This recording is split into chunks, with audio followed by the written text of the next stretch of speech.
Good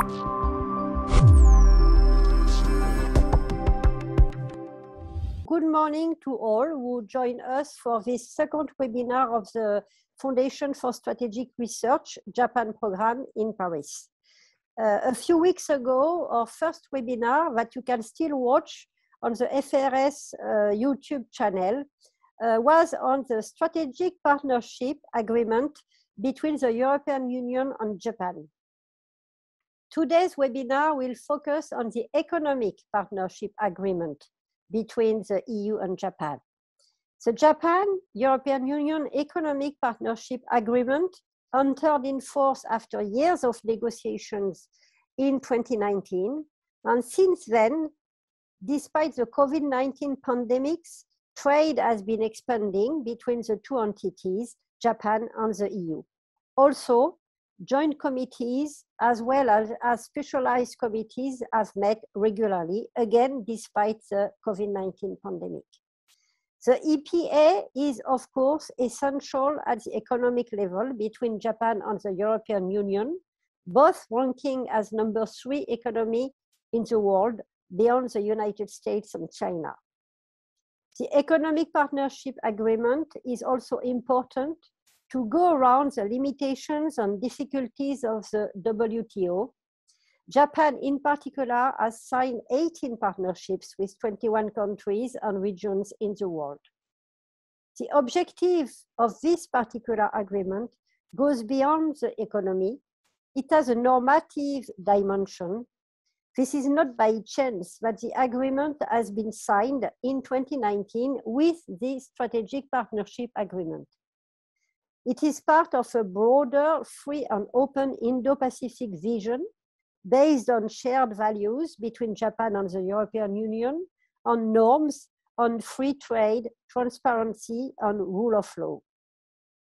In that sense, it is also a vehicle for the growing interest of the EU interest in the wider Indo-Pacific region, the most dynamic center for economic growth in the world, but also of tensions with global consequences for stability. We have two excellent speakers today at this webinar. Mr. Hisao Tonedachi is Executive Research Director at the Japan Center for Economic Issues. Tonedachi-san will focus on focuses on international economy and politics. He had a long career at the Niquet and is also a member of the Tax Commission, a very important commission indeed, at the Cabinet Office in Japan. Mr. Marco Chirullo is Deputy Head of the unit in charge of the Far East at the DG Trade of the European Commission. He has been in charge of the negotiations leading to the EU-Japan Economic Partnership Agreement and is now following, of course, its implementation. The presentations for 15 minutes for each speaker will be followed by a Q&A session. Please do not wait to write your comments and questions using the Q&A button at the bottom of your screen. I will relay these questions after the presentations. The webinar will last for 1 hour, so don't wait for your Q&A. So now, Tonedachi-san, the floor is yours. Thank you. Thank you very much, and thank you for inviting me to this very important and timely webinar. And let me share some slide with you, if I can do it. We see the slides. Yes. Yeah. Can you see that? Yes. Okay. Okay. So as Dr. Niquet already spoken, the relationship between the EU and Japan currently is facing a very crucial period, and the trade relationship is not only staying at the economic level, but we should foresee a broader picture. So I like to briefly look back the history of Japan-EU or Japan-Europe relationship first.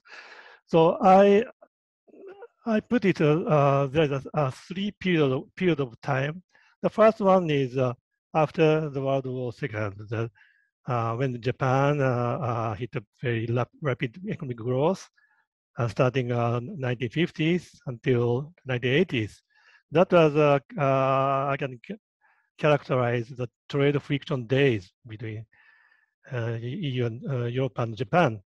And the second period is after that, when the bubble economy of Japan collapsed, and Japan's economy lost kind of momentum, while on the other hand, Europe is enjoying a period of kind of good days, starting with a European single market to introducing euro. And of course, the Cold War ended, and EU received lots of new members from the East. And so at that time, the relationship between Japan and the EU became a little bit improved and relatively stable. And but not big things happened during these days. And the third period is after 2000. And as Dr. Niquet mentioned, we started to talk about the FTAs and SPA.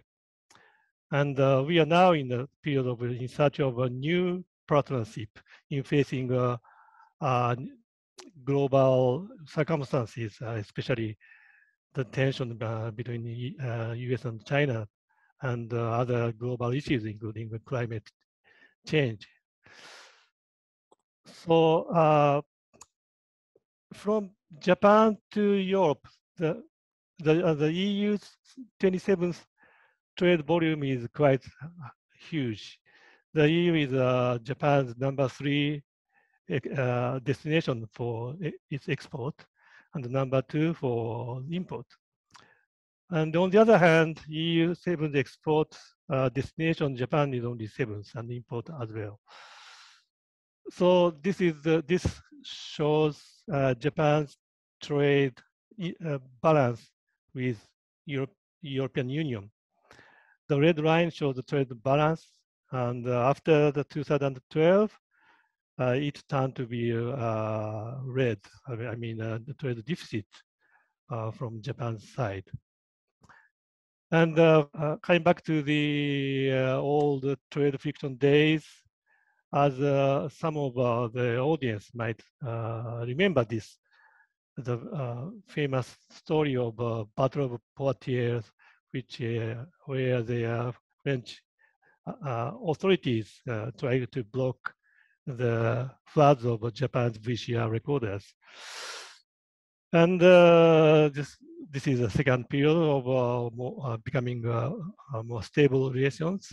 So I skip this. And the third one, negotiation started on EPA and SPA. And why they decided to start negotiations? One reason is there was a big shift from WTO-led global trade liberalization to bilateral or plurilateral or multilateral FTAs. And before that, Japan's basic stance was their priority was multilateral trade negotiation under the WTO. But because of this new trend, both Japan and the EU was kind of catching up to the new trend.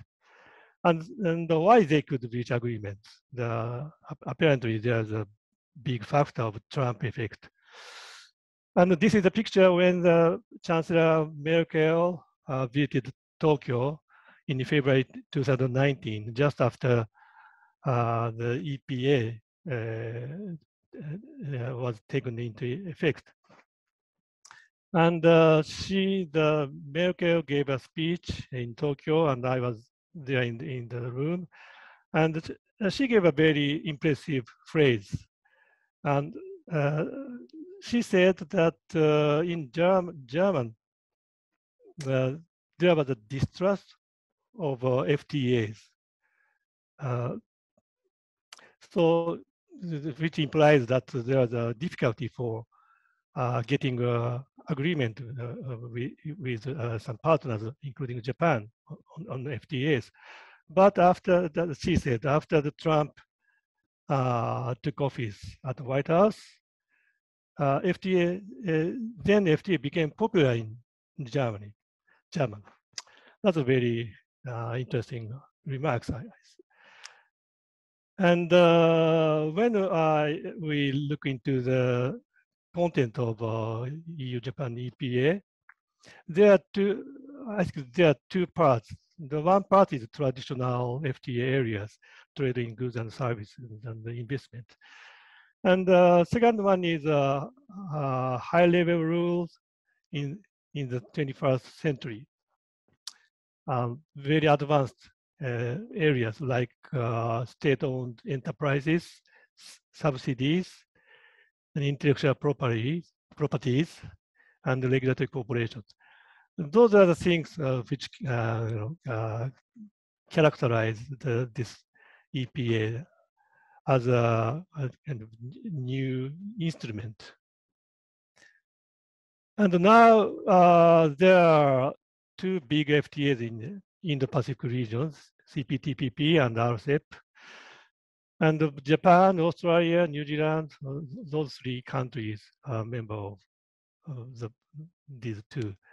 And as you know, the UK and China, Taiwan has applied to become the member of CPTPP. And United States withdraw from CPTPP, and India got out from the RCEP agreement. So now where is the EU? That's one question. Maybe I will come back to this again later. And when you compare those three big FTAs, the very apparent characterization is Japan EU EPA is most advanced, as I mentioned. And the CPTPP is somewhere in the middle, and RCEP is least advanced FTAs. And now the China and Taiwan applied membership to the CPTPP. And there are two different views in Japan. And one is cautious about the China's membership. Because China will ask for loosening CPTPP rules and standards. And as a consequence, CPTPP will become Chinese standard FTA. And if we allow China to join before the US come back, they will veto US membership. And the US will be permanently unable to join. The second opinion is it's anyway unlikely that the US will come back to join CPTPP in the future. So rather than waiting for US to come back, we should put pressure on China for reform in order to join CPTPP. And if China have resisted it, we can just keep shutting them out. So there is no consensus yet in Japan, to my opinion. And for EU trade policy review, when I look into the report of the European Union, I highlighted green and digital, shaping global rules, and they will try to be more autonomous. And those are the characteristic things I'm interested in. And they say open strategic autonomy for trade policy. And just looking into the EU's opinion poll, optimism about the future of the EU. And according to this survey, that ratio is now at its highest since 2009. You can see the blue line. The 66% of EU citizens say they are optimistic about the future of the EU. But and interestingly, when you look into the country by country, France is second from the right. The only 53% of French citizens says they are optimistic, and this number is lowest only after the Greek. But anyway, so coming back to Japan and the EU relationship, I think there are 4 items in the toolbox now. One is EPA about trade and economy. Second one is SPA, which covers very broad areas, including political and human rights and so on. And the third one is about Indo-Pacific, and now they agreed and signed the partnership on connectivity document when then Prime Minister Abe visited Brussels 3 years ago or something like that. And the fourth one is Green Alliance, which is Japan and the EU also signed. So finally, I would like to show some challenges and opportunities between Japan and the EU. So apparently, the top of the challenges is US-China conflict and protectionism and security and economy and the WTO reform. How can we deal with those things? And of course, climate change, digital economy, human rights issues. And from Japan's point of view, the so-called Brussels effect, setting a standard by global rule by EU or European standard, and sometimes they force the other parties, other companies or parties to follow their standard or norms. And geographical distance between those, between us and the psychological distance still remains sometimes. But yes, the situation I hope is improving these days. And the opportunities is the first one is according to the EU ambassador to Japan, Japan and the EU are like-minded partners, and we can share the values of a lot of things. And both have a strong relationship with the US, but this is sometimes tricky, and I might come back to this later, perhaps during the Q&A session. And the third one is China want to have good relationship both with Japan and the EU. And for the EPA, the free trade agreement, it can be used as a model of a high standard, new generation FTA when we talk to other trading partners. And the SPA, of course, it could be a good framework for close and wide range cooperation, including Indo-Pacific things. So the final one is questions to think about. Yes, I'm personally very interested in that. Is there any possibility that EU could join CPTPP in some days, as UK is already started the negotiation with the TPP members? But if not, what are the main obstacles to that? And for the EU's strategic autonomy is sometimes ambiguous. And what is open strategic autonomy? Because strategic autonomy implies, suggests self-independency, which might lead to protectionism elements sometimes.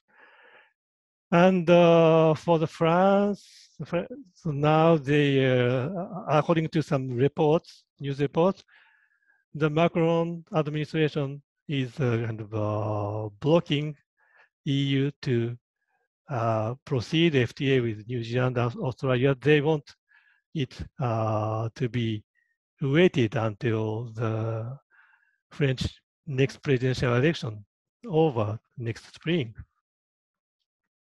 And for the AUKUS things, so I understand France got angry about it, but to what extent the France or even the EU countries are willing to engage in this region for what form?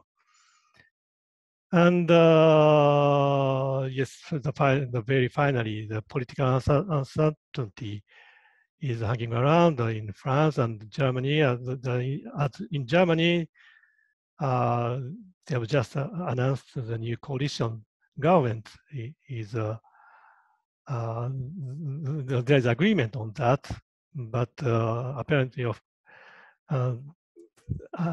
they have a lot of challenges facing. And of course, that for the Japan's Kishida new government, it has just started and they have a lot of uncertainty as well. Yes, so that's the end of my presentation. Thank you very much for listening. Thank you very much for this presentation. And I have a few questions myself, but before that, I will give the floor without waiting to Marco Chirullo for his own presentation, please. Thank you, and good morning, everyone. Thank you for the invitation to intervene in this panel, and thank you to Tonedachi-san for the very stimulating presentation. I think there will be a number of issues on which, luckily, our interpretation and reading of the situation overlaps, especially on the optimistic and opportunity side, which I totally shared. And so let's start with in the first point. Let's start with the EPA and where we stand in the implementation. And we are now into the third year of the implementation of the Economic Partnership Agreement since its entry into force on the 1st of February 2019. And if we had to categorize, to define the way the agreement is perceived, I would say that it's overall considered a success story. Trade has been increasing since the entry into force. Trade flows have been increasing since the entry into force of the agreement. The first year was quite, I would say, quite impressive in terms of trade growth for the first year. With EU exports to Japan, that went up by 6.6%. And while the Japanese exports to Europe grew by 6.3% in the same period. And already during the first year, we saw certain products whose export increased by 2 digits, from meat to dairy, beverage, leather articles, electrical machinery exports from the EU to Japan. So overall, it started very well. Of course, inevitably, trade flow where trade was impacted by COVID. It did more or less in line with the overall world trade flows reduction, slightly less, probably also proof of the resilience of our trade relations. And above all, I would say what is reassuring is that over the last the first 8 months of 2021 compared to January, August 2020, there has been an increase in trade volume between Japan and the EU by 13.1%. So 14% for Japanese exports, 12% for EU exports. So it is reassuring in the sense that it gives a sense of the resilience of our trade and economic ties between Japan and the EU. What I also find a good sign of how strong our trade links, which go beyond mere trade, are, is what has happened in the pharmaceutical sector, which has seen an increase by a whopping 30% of EU exports, reflecting the fact that pharmaceutical plants in the EU produce around 80% of all COVID-19 vaccines imported by Japan in 2021. So we're talking about impressive figures. EU authorities have approved the export of over 278 million doses to Japan, which is an amazing figure. So overall, the good health or good shape of our trade relations are also, and about the functioning of the EPA is proven also by the preferential utilization rate of the agreement, that up to now in 2020 was around 63% for all EU goods eligible for EPA tariff preferences, and almost 60% for all Japanese goods. That means that out of all the EU goods exported to Japan, more than 3 out of 5 benefit of the preferential of the preferences set by the EPA, and almost the same for Japanese goods. This is quite a positive sign, which marks an increase from the first year, which looked so 59% for EU goods and 35.4% for Japan. So it is quite impressive as a growth, but of course it is also a sign that we can further work on that to make sure that all goods entering our respective markets enter the market under preferential rate.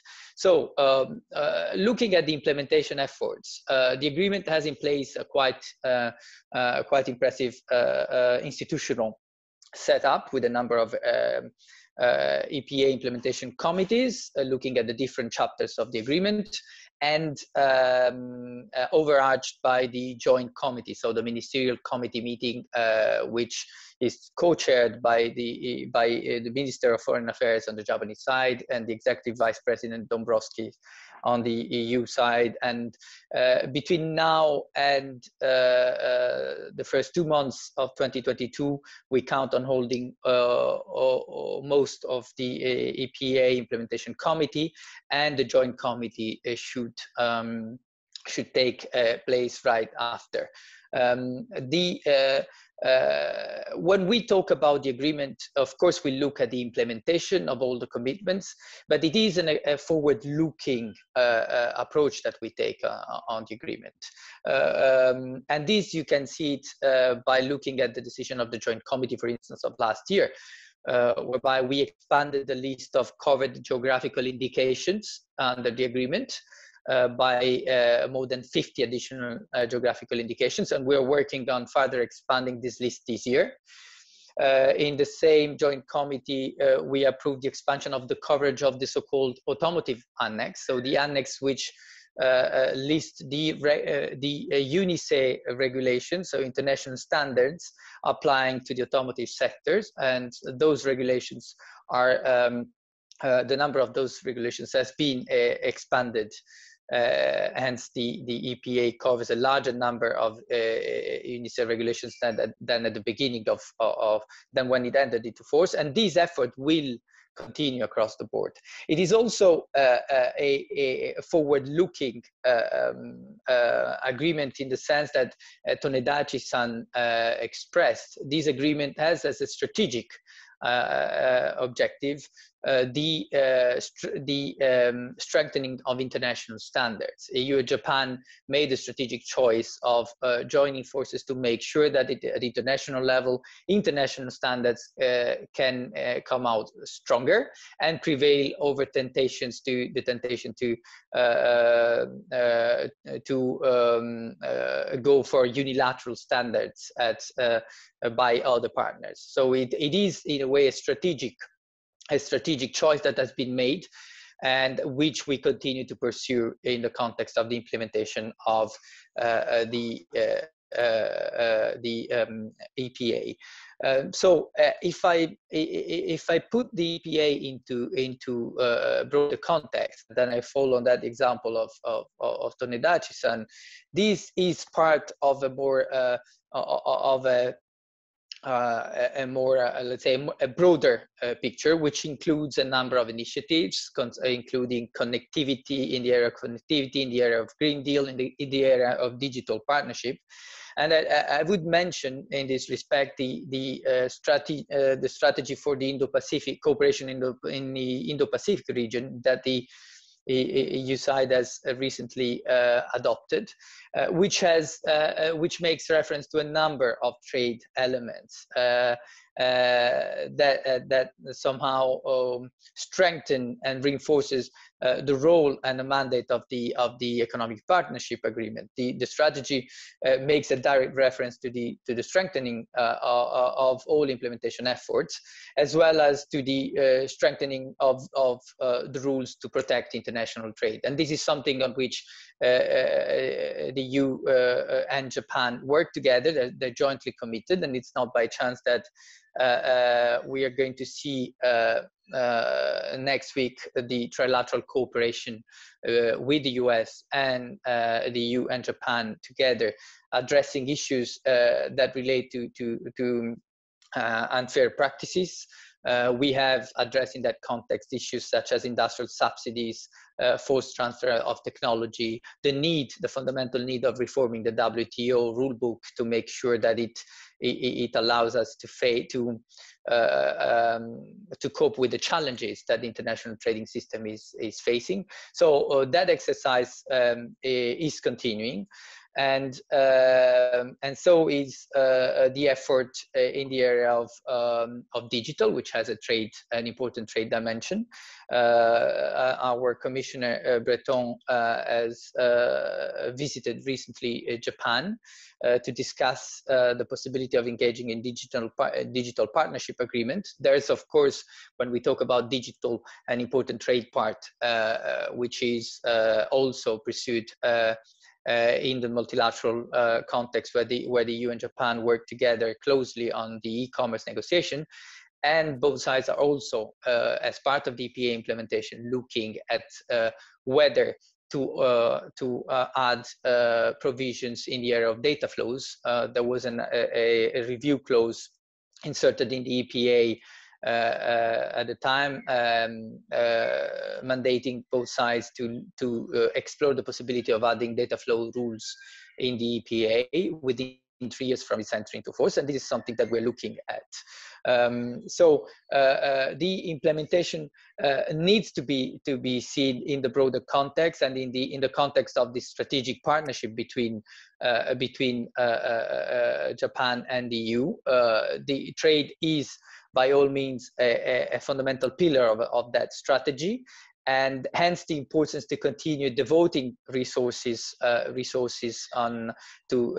the implementation, because it is resource intensive and it requires political priority to be given to the implementation. There are a number of issues on which we have seen magnificent results, and I've mentioned a few, but there's still, of course, a lot of areas in which we can do better. For example, in the approval of authorization for exporting agricultural products, where there are a number of sanitary and phytosanitary requirements that need to be met by both sides. And there are a number of pending applications by member states, EU member states, that need to be cleared for the EU to be able to take full advantage of the EPA in the area of agriculture. We have a very a very ambitious agreement on public procurement as part of the EPA. We need to make sure that this is fully implemented by ensuring full transparency, for example, on all tenders being published. And one last comment when it comes to the EPA and its forward-looking dimension. There's an important chapter in the agreement which focuses on regulatory cooperation, and this is exactly to make sure that for new IT or emerging sectors for which standards are not international standards are not set yet, where both sides are regulating or are planning to regulate, the Regulatory Cooperation Committee allows both sides to come together and to discuss regulatory efforts to make sure that our respective regulatory approaches do not diverge, and if possible can contribute to strengthening international standards also in new emerging IT sectors. And then, of course, it has an important strategic dimension if we think about big emerging powers in the IT area, which might have the temptation of going unilaterally when it comes to international standards. And this Regulatory Cooperation Committee will take place, will hold this meeting at the beginning of December. We'll also look in new green technologies, for instance, just to give you an example of the type of sectors in which cooperation is advancing, and sectors that we look at as areas where our bilateral engagement can be strengthened and can develop. So all in all, if I can summarize, our EPA is in good shape despite the rough times that have of course lived international trade at world level, and as a result also bilateral trade. It is the implementation is doing well, and I would say it's a sign of the EPA is at today can be considered a success story. There's still a lot to be done to ensure full implementation of the existing commitments, and also to make sure that the EPA remains up to date and remains relevant in the evolving economic context in which we are all operating these days, with a fast-moving economy and fast innovating economy. And it is a fundamental tool beyond the commitment of the EPAs for the commitment that both the EU and Japan have taken and at the international level, namely to strengthen the international trade rule-based system and to reinforce international standards and internationally agreed approaches against the temptation of unilateralism or protectionist tendencies that we have seen over the last few years, and to which the EPA has also provided a symbolic and a practical response over the last 3 years. I will stop there, but I look forward to replying to your questions. Thank you very much for this extremely deep and informed presentation of the economic partnership between the EU and Japan, and putting that, as Mr. Tonedachi did also, putting that in perspectives with Indo-Pacific, EU Indo-Pacific strategy, on this focus on the region that we see increasing both at the economic and the strategic thinking level. So there are a few questions, and I will begin by the last one we got because it's very precise. This is a question for Mr. Tonedachi. What is Japan's position, or what is your position regarding, or your analysis regarding, the EU border carbon adjustment mechanism? Yes, thank you for your questions. And frankly, I'm not an expert on this area, and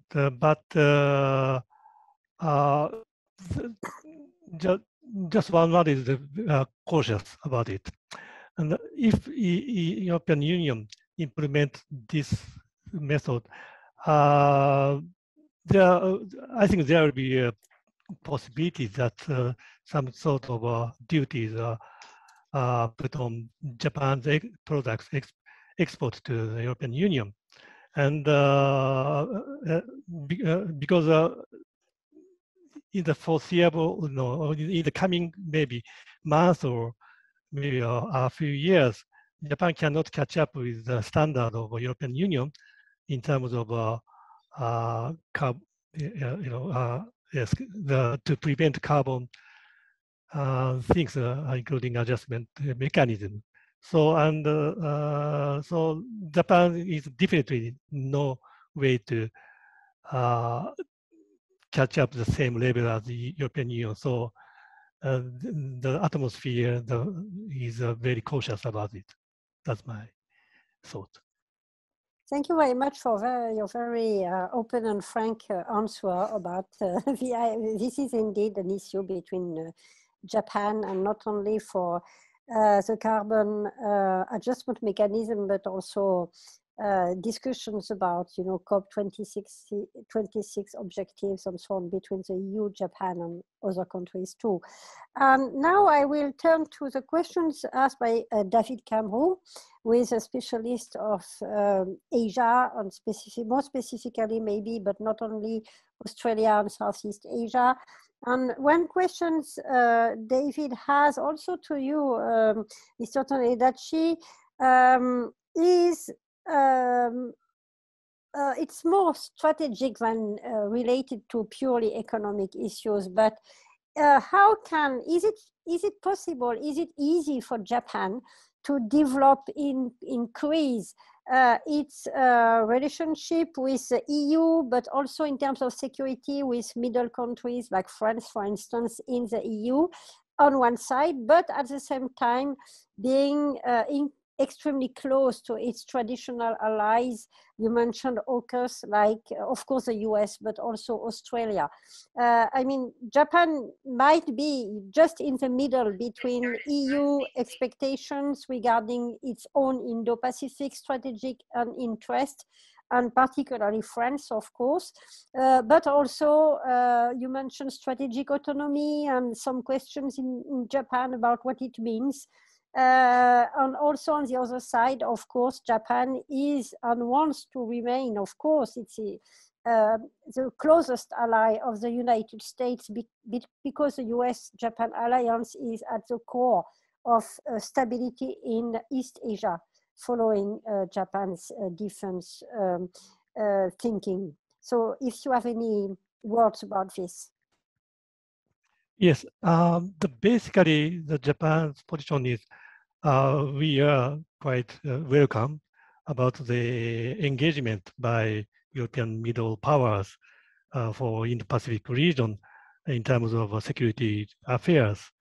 And actually, there are the 2+2 frameworks with UK, France, and I believe this year with German as well, started 2+2.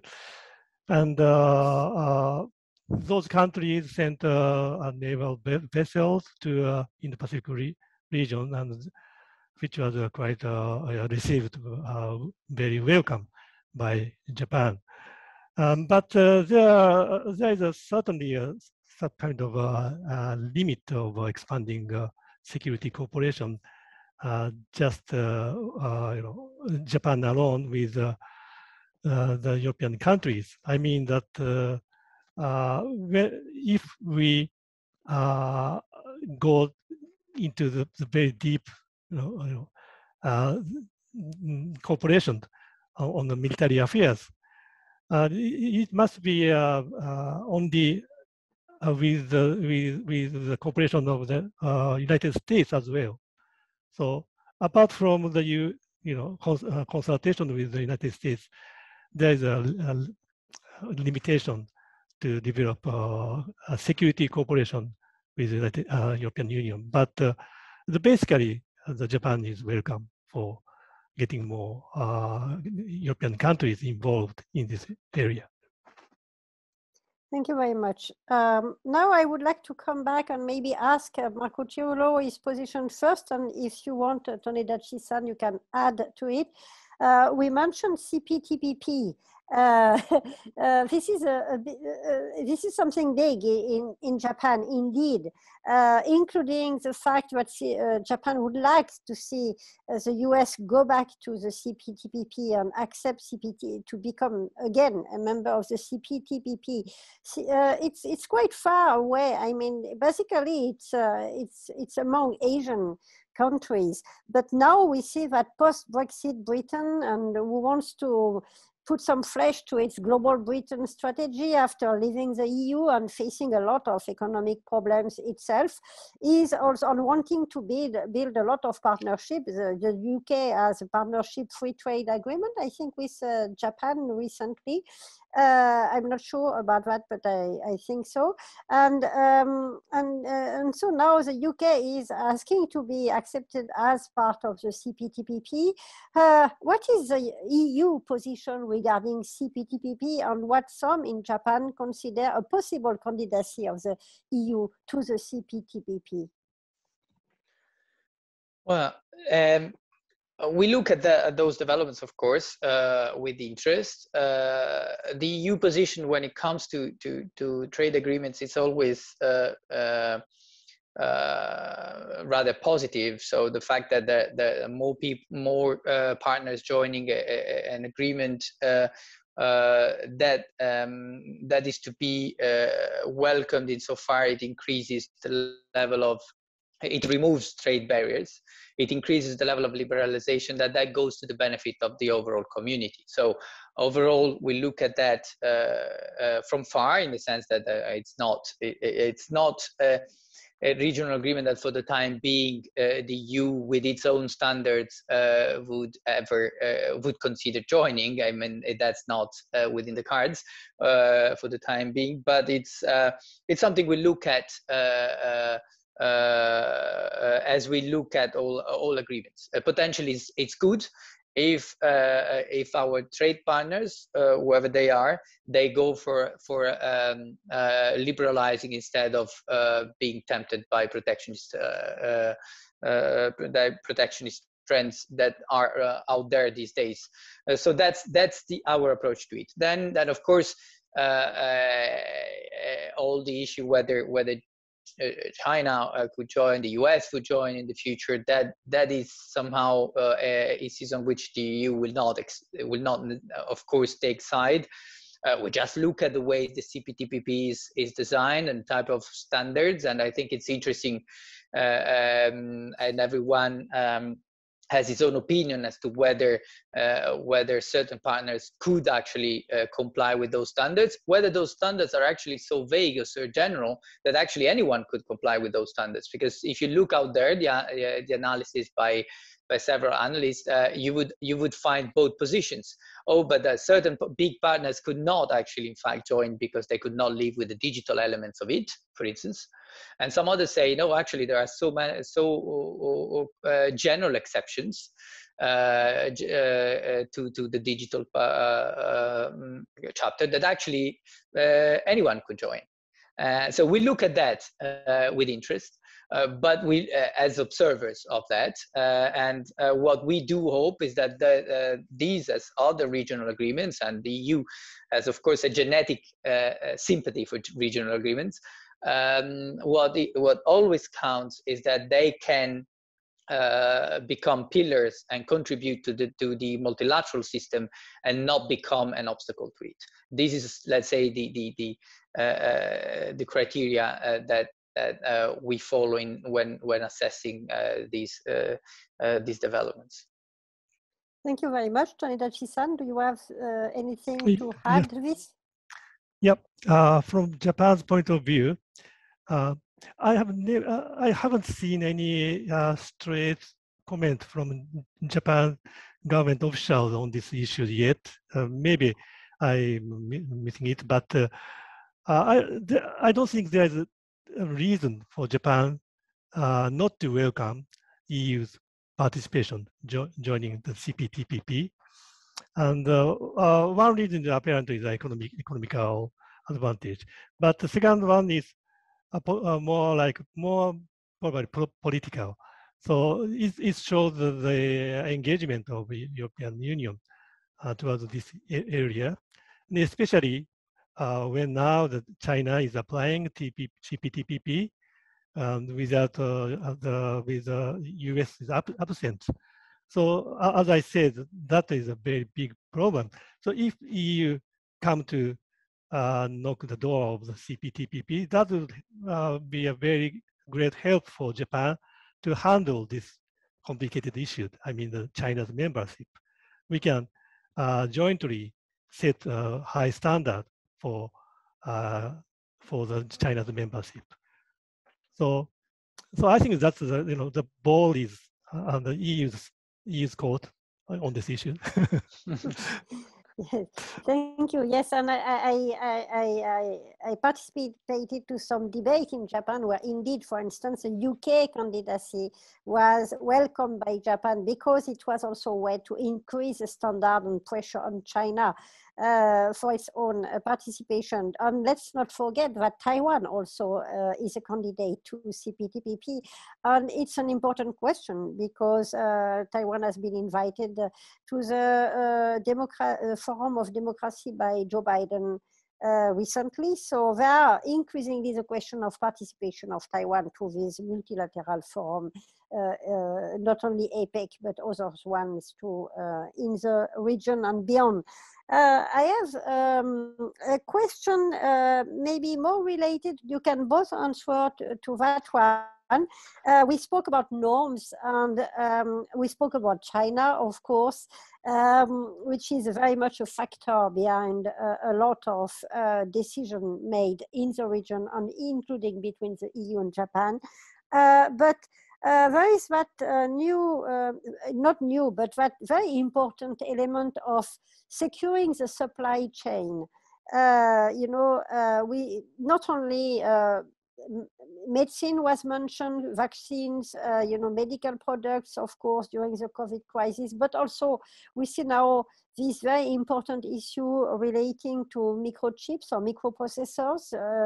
And so how can this factor of securing the supply chain work with or into the agreement between the EU and Japan, knowing that Japan is already participating or being included into what is going on between Japan, Taiwan, and Australia and the US, for instance, on the other side of the in the Pacific. So if you want to comment, maybe Marco Chirullo, you may start, and then Tonedachi-san, if you want to add something to it.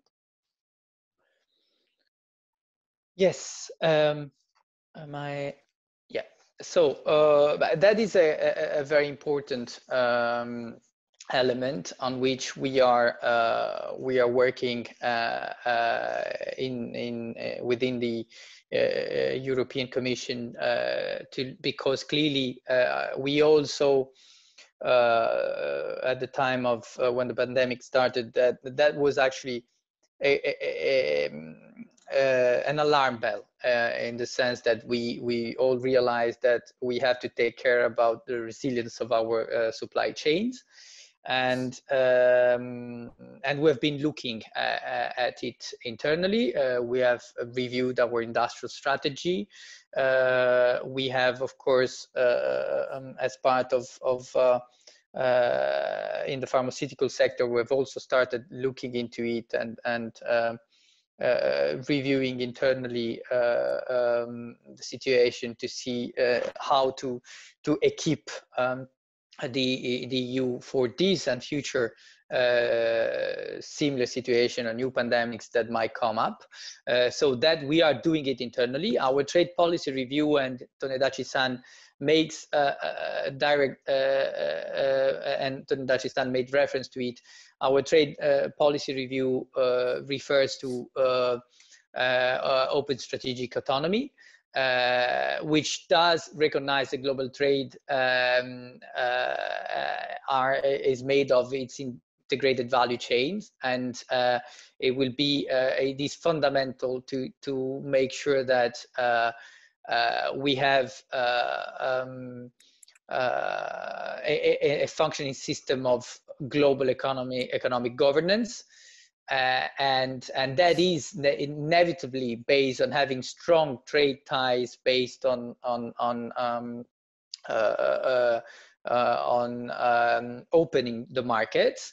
But it's also, as part of the strategy, important to make sure that we can protect ourselves from unfair and abusive practices that might have an impact on supply chain. So what does it mean in practice? In practice, it means that we do prioritize the reform of the WTO and support multilateralism, and that we have to work on the green and digital transformation in order to shape global solutions.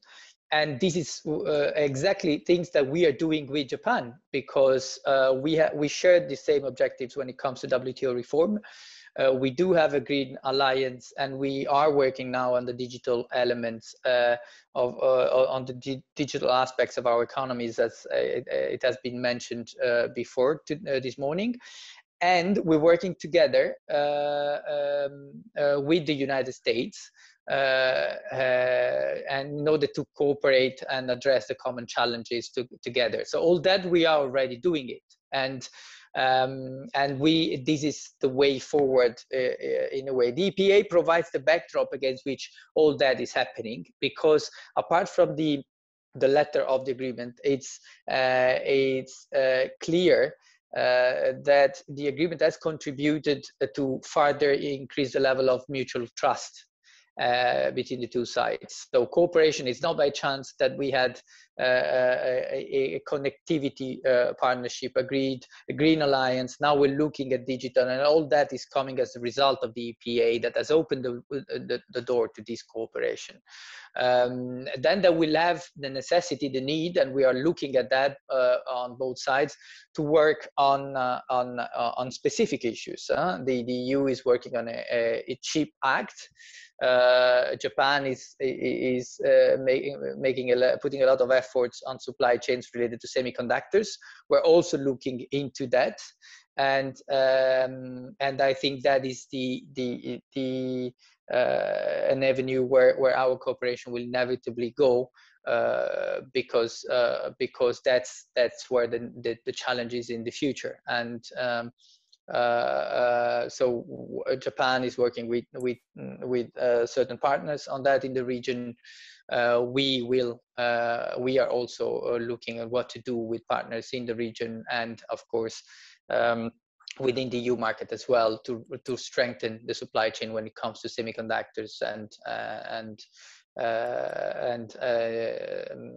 IT sectors in particular these ones, semiconductors. So I think the avenue is clear. The areas for cooperation are already there, and that will inevitably be strengthened over time between Japan and the EU bilaterally, or with Japan and the United States when it comes to tackling unfair practices and addressing the global challenges that we are facing. Thank you, Tonedachi-san. You have the final word on this if you want, and please, you can add some comments on this issue, very important one. Yep, thank you. Yes, I agree with Mr. Chirullo, and I don't have any further comment on that. That is the area certainly Japan and the EU should develop further. And as a final comment on, I think the United States, the Biden administration seems to be very tough on China, but it's sometimes or quite often difficult to handle with that. So Japan and the European Union, the European countries, have a lot of things to do, and especially to prevent the excessive heat up between US and China. Japan and Europe need to cooperate for that. That is not only for the security or political areas, but trade and economy, area of trade and economy is also very crucial to maintain the stable and prosperous world international order, especially for the next 5-10 years. Thank you.